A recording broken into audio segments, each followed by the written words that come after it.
大家好，又係我阿雪啦。先同大家分享一個視頻，係我嘅好朋友轉發俾我嘅。佢住喺特拉維夫附近嘅一個集產農場，佢從嚟咧都唔會睇轉發嘅嘢噶。我想呢個視頻嘅主角一定係佢嘅朋友，而呢個視頻確實係令人好心酸。視頻嘅主角嘅媽媽係創辦咗 Fair Planet 呢個機構嘅使命係要加強糧食安全，並且為數百萬貧困嘅人口提供新嘅經濟機會。好啦，先睇下呢個視頻。 My mother was kidnapped by terrorists from Hamas, together with my father, my sister, her husband, and both children, Naveh and Yula, 2 of my aunts, my uncle and cousin, 10 people, my family. I want to tell you about Shoshan, my mother, my hero. My mother is a world-famous agriculture expert. She founded Fair Planet, an NGO with one simple mission, that no child in this world remain hungry. She was working in Africa, helping poor people and refugees, many of them Muslims. My entire family is a part of this mission. My mother has already brought life to millions of people, and now terrorists are holding her hostage. They threaten to stop her from bringing life to many more millions of people. My mother is also a citizen of Germany, but really a true citizen of the entire world. Please do a small thing to help, save my family, and share this video with everyone you know. 講到底，究竟邊度出咗問題呢？我有一個朋友呢，發咗一個關於創世記2章17節嘅解釋，係佢老師喺以色列生活多年，收集咗猶太拉比一啲嘅見解。呢個時候我先至發現，原來中文翻譯確係有問題。創世記2章17節，只是分別善惡樹嘅果子你不可吃，因為你吃嘅日子必定死。原文勒達係從知道呢個字出嚟㗎，所以修訂本咧係咁樣翻譯㗎，只是知善惡嘅樹所出的你不可吃，因為你吃它的日子必定死。雖然勒達係出自知道呢個字根，但呢個字正確嘅解釋應該為知識 knowledge， 所以英文聖經嘅翻譯咧係最正確㗎。重新再翻譯呢節嘅經文應該係咁樣㗎，只是善惡知識樹嘅果子你不可吃，因為你吃嘅日子必定死。點解神唔俾亞當同夏娃食呢個樹上嘅果子呢？因為食咗之後，人類就有善嘅知識同惡嘅知識，善惡同時存在喺人嘅心裏邊，但係佢哋經常喺人嘅心裏邊鬥爭，因為神知道人唔能夠勝過惡，最終都會以死亡去結束。乜嘢係惡嘅知識呢？喺加拉太書嘅5章19到21節，佢就咁話：情慾嘅事是顯然易見嘅，如奸淫、污穢、邪蕩、拜偶像、邪術、仇恨、爭競、忌恨、惱怒、結黨、紛爭、異端、嫉妒、醉酒、荒宴等類。我從前告訴你們，現在又告訴你們，行這樣嘅事的人必不能承受神嘅國。喺申命記19章11節，你們不可偷盜，不可欺騙，也不可彼此說謊。加拉太書5章26節，不要貪圖虛名，彼此惹恨，互相嫉妒。約翰一書5章17節，凡不義嘅事都是罪。雅各書4章17節，人若知道行事卻不去行，這就是他的罪了。對猶太人嚟講，仲要加上出埃及記嘅20章1到17節10誡，敬拜其他嘅神啦，雕刻偶像啦，濫用神嘅名啦，違反安息日啦，不孝、謀殺、奸淫、偷盜、作假見證、陷害人啦，同埋貪戀人哋嘅嘢啦。喺馬太福音5章到7章裏邊呢，有登山寶訓。耶穌更加講到嗰個惡嘅層次更加高。只是我告訴你們，凡向弟兄動怒的，難免受審判；凡罵弟兄是拉加的，難免公會嘅審斷。凡罵弟兄是魔利的，難免地獄嘅火。凡看見婦女就動淫念的，這人心裏已經與他犯奸淫了。喺細個嘅時候，有兩個蘋果，就算食唔落，我哋都會知道揀大嗰個，從來都唔會想大嘅應該留翻俾姐姐或者哥哥。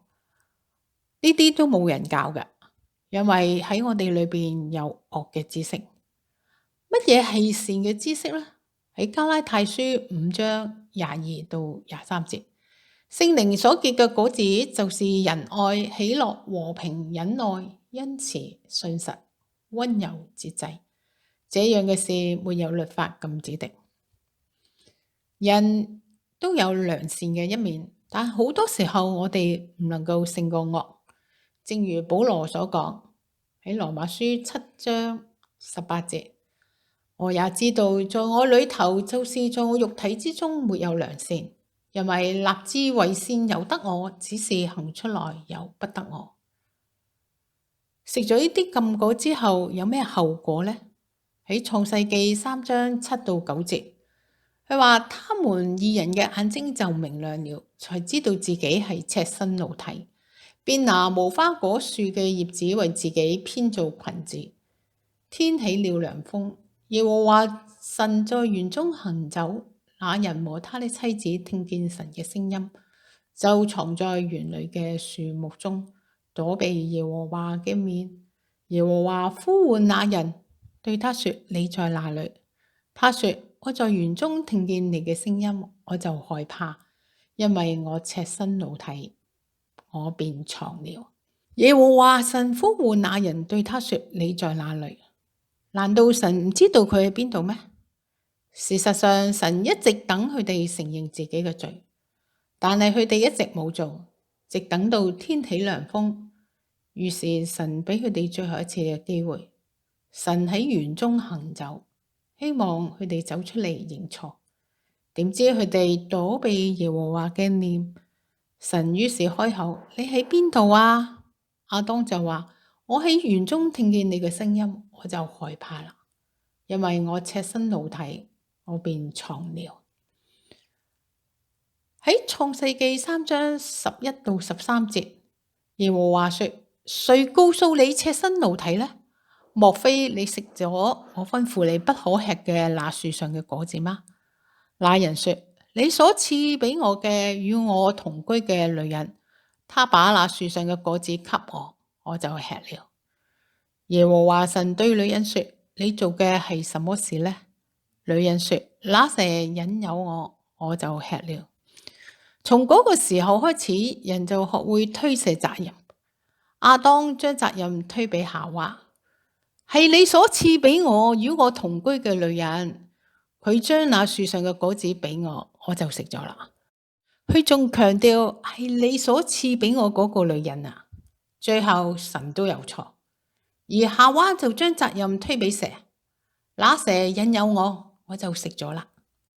我哋睇到，當人食咗善惡知識樹嘅果子，善惡大比拼就開始啦。第一個回合就係承認同埋推卸，但人揀選咗推卸，第一時間將責任推卸俾人哋，係你俾我嗰個女人啊，叫我食噶。女人又推返俾蛇，係蛇引誘我嘅咋。若果佢哋揀選認錯，神會原諒佢哋嗎？答案係肯定噶。喺呢場善惡大比拼裏邊，我哋睇到原來人係唔能夠勝過惡噶。當我哋做錯咗嘢，我哋就想各樣嘅藉口美化我哋嘅錯，甚至乎唔認錯。我從來冇做過噶。最衰就係將責任推咗喺人哋嘅身上，喺屋企、喺學校、喺公司都經常出現呢啲嘅情況。上司推俾你，冇話好講，朋友咁樣做，以後就冇朋友做啦。而有啲嘅人不單止唔認錯，等事情平靜咗之後，就好似冇發生過一樣。善惡大比拼嘅第二個回合就係關於亞伯同該隱嘅獻祭。點解神接納咗亞伯嘅獻祭？因為神睇人唔係睇外表，而係睇內心，真心真意，抑或假情假意。神係知道噶。喺呢個回合裏邊，我哋可以睇到人喺惡嘅知識去發展，因為祭物冇俾神去接受，就發脾氣，就發癲啦，最後就大動殺機，連親情都唔顧，最後將弟弟都殺咗。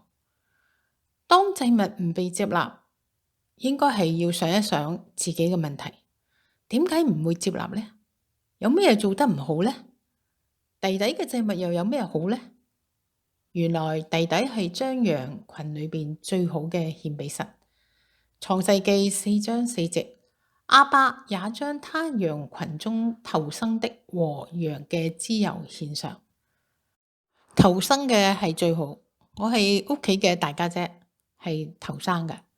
媽媽經常咧就同我講，我將佢嘅鈣質吸收晒啦，之後咧弟弟妹妹就冇咁多鈣質，所以我係最強壯嘅。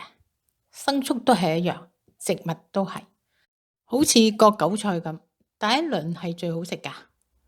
個人冇反省佢自己點樣獻祭。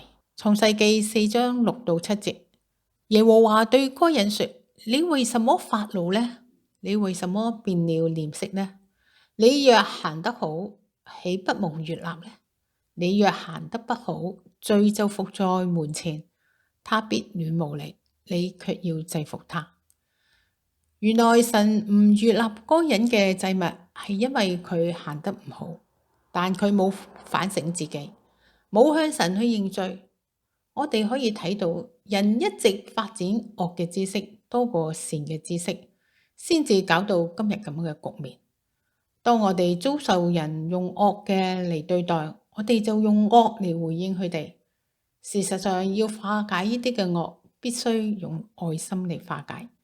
以惡報惡，到最後係兩敗俱傷，令自己變成另外一個惡魔。主耶穌嚟到呢個世上，唔係咁樣咩？人以莫須有嘅罪名將佢釘喺十字架上邊，呢件冤案到而家都未平反。有人為主耶穌當年嘅冤案平反嗎？主耶穌都唔急於為自己平反，我哋嘅冤屈又算得乜嘢呢？善惡大比拼嘅裏邊，神忍唔住啦，用洪水滅咗地球一次，人仲係仍然犯罪。喺創世記嘅18章20節，耶和華說：所多瑪和蛾摩拉嘅罪惡甚重，聲聞於我。神要用天火焚城，要滅咗所多瑪同埋蛾摩拉之前呢，天使嚟揾亞伯拉罕，對佢咁樣講。創世記18章18到19節，亞伯拉罕必要成為強大嘅國，地上嘅萬國都必因他得福。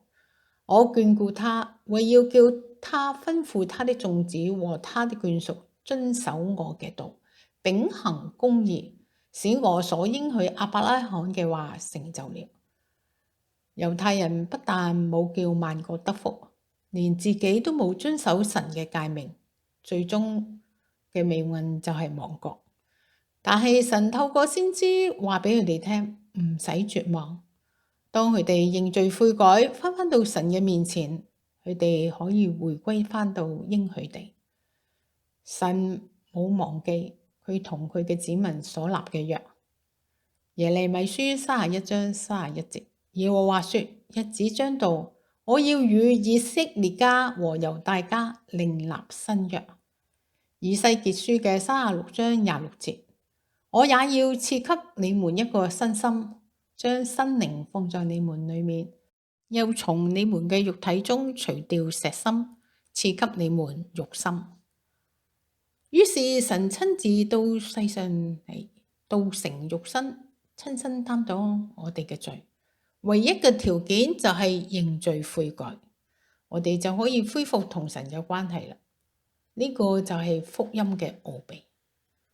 喺提摩太前書16章16節，大哉敬虔嘅奧秘，無人不以為然，就係神在肉身顯現，被聖靈稱義，被天使看見，被傳於外邦，被世人信服，被接在榮耀裏，道成肉身，因信稱義，認罪悔改，罪得赦免。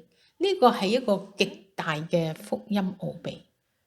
認罪悔改係我哋信仰嘅關鍵。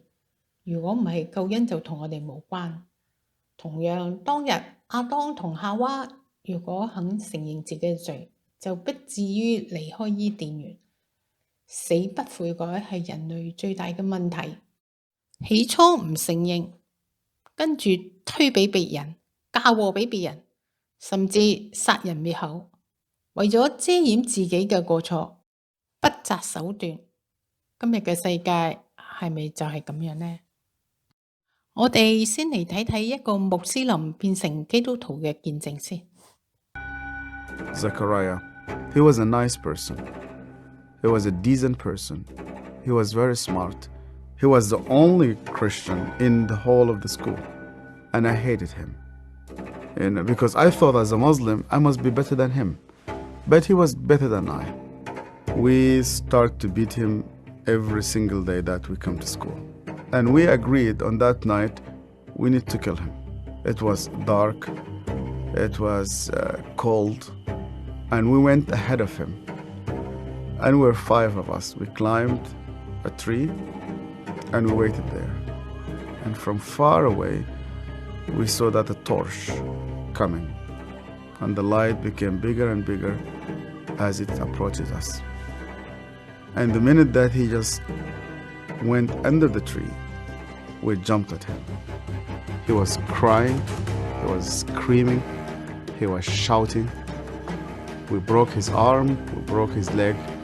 He started to bleed.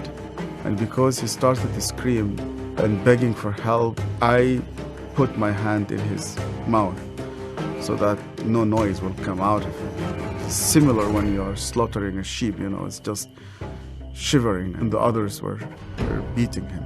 I felt very proud. You were actually doing something for Allah. You want to please him. And suddenly, he could no longer breathe, and we could not hear his voice. We left him in the wood between life and death. We went back, you wash yourself, and you pray. And Zechariah never came back. I've never seen him again. I was born and raised up in a very, very fanatic Muslim family. When I was a child, my father brought me to a Quran school. I was only 8 years old, and my father just dropped me there. They shaved my head. We sat in a circle. The Shaykh sat in the middle of the circle, and he has a very long whip. I was forced to memorize the Quran. Every mistake that you do, this whip will just come right in the middle of your head. You're not allowed to cry, because in our culture they tell you men never cry. I was crying every single night.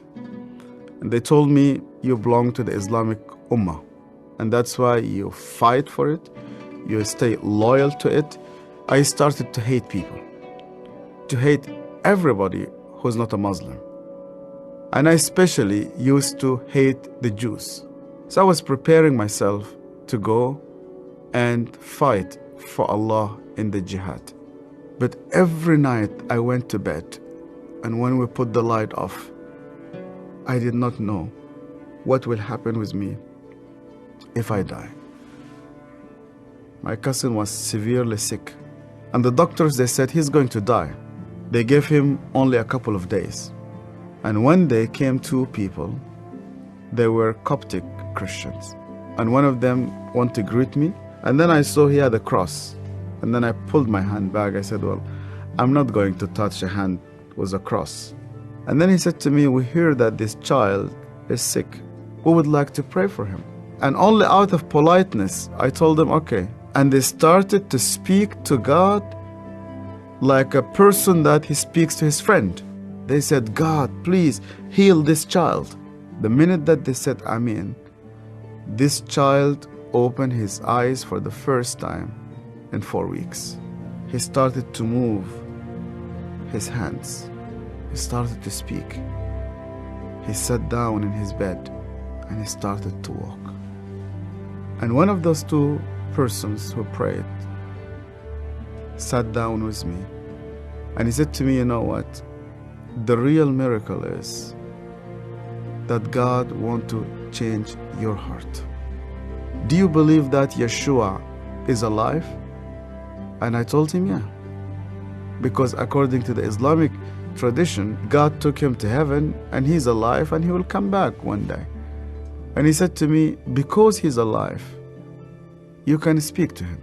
That changed my entire life. And when I started to read the scripture, nobody needed to convince me to love the Jewish people. The only way for Muslims to start to love the Jews is when they meet Yeshua. I loved my family, I loved my father, I loved my mother, and I loved my community. And when I decided to follow Yeshua, my grandfather and my father said to me, you are no longer one of us. They made a funeral. They invited friends and family. They brought a coffin to the cemetery and they said, our son is dead. To be declared dead with no family. I said to God, where are you? I heard this voice, and this voice told me, you know that the grave where your name is written, you know that grave is empty. And guess what? My grave is also empty. I went to Egypt for the first time after many years, and I was in a pastoral conference. And one of the Sudanese pastors came to me, he was an elderly man, gray hair. He started to speak to me and he asked me, where did you come from? I told him my story. He started to cry. And then I asked him, why are you crying? And he said to me, do you remember me? My name is Zachariah. And suddenly, I remembered him. The last time I saw him, it was in that dark night. I could hear suddenly the way that he was screaming, even though that was 25 years. Suddenly I started to see his broken arm and broken legs. I started to see the scars which I caused him. I started to be full of shame. I was a bad person, yeah. I was terrible. So Zechariah looked me straight into the eye again and he said to me, Yasser, because you hated me so much, I was always praying for you. He opened his Bible, and the minute he opened his Bible, I saw that my name was written in the first page. I hated him. He prayed for me. On that day, God confronted me. He said to me, even before you start to think about me, I was thinking about you. To love those who hate you, you need someone whose name is Yeshua. 今日以巴嘅問題係好複雜嘅事情。呢兩個民族本來係同源嘅，都係嚟自亞伯拉罕。暫時唔好理佢係咪真嘅，起碼阿拉伯人係自稱自己係亞伯拉罕嘅子孫。兩兄弟嘅事，我哋本來就唔係好清楚。以巴問題就好似兩兄弟喺度嗌交，邊個都唔肯讓邊個。終於阿媽就話啦，你哋兩兄弟啊，都唔係好嘢嚟嘅，一人讓一步，咁咪了事咯。認一句錯有幾難呢？佢哋就係唔肯認錯。但係我哋啲外邊嘅人呢，就喺外邊加鹽加醋，火上加油，搞到佢哋兩兄弟呢骨肉相殘。自從始祖犯罪之後，人就係死唔肯認錯。但神整個嘅救贖計劃就係要我哋認罪悔改。約翰一書1章9節，我們若認自己嘅罪，神係信實的，係公義的，必要赦免我哋嘅罪，洗淨我們一切嘅不義。我們若說自己沒有犯過罪，便是以神為說謊的，他的道也不在我們心裏了。最後，我想俾大家睇一張相，呢一張相好觸動我嘅心，係呢兩個 BB 喺加沙嘅戰場救出嚟嘅。我想呢兩個嘅 BB 長大咗之後，佢哋會唔會感激呢個士兵救咗佢哋呢？還係佢哋要揾機會報仇雪恨呢？善惡大比拼喺人類嘅歷史終結，最後會變成點樣呢？我想你哋心中早已有數啦。好啦，分享到呢度，下次再見，拜拜。